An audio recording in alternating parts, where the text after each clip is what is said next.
পঞ্চগড়ে বিএসএফের গুলিতে বাংলাদেশি নিহতের ঘটনায় কড়া প্রতিবাদ জানিয়েছে বিজিবি।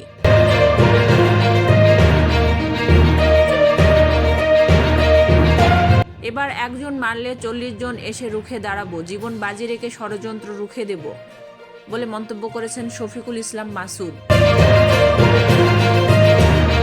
আগরতলা দূতাবাসে হামলার প্রতিবাদে বাংলাদেশে ভারতীয় দূতাবাসে স্মারকলিপি দিয়েছে ইনকিলাব মঞ্চ।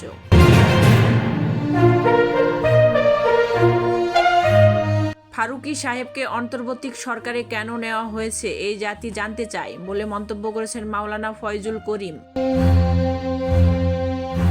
আগামী নির্বাচনের জন্য প্রস্তুত আনসার বাহিনী, প্রতি বিপ্লবের কোনো সুযোগ নেই বলে মন্তব্য করেছেন পরিচালক বাংলাদেশ আনসার।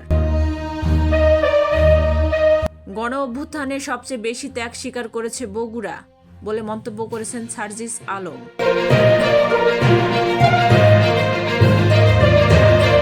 চাঁপাইনবাবগঞ্জের ড্রেন থেকে আওয়ামী লীগ নেতার মরদেহ উদ্ধার।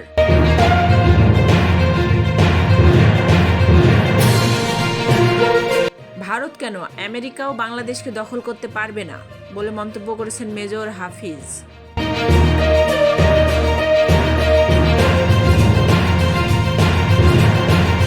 এমন দেশ গঠন করতে চাই যেখানে বৈষম্য থাকবে না বলে মন্তব্য করেছেন জামাত আমির ডক্টর শফিকুর রহমান।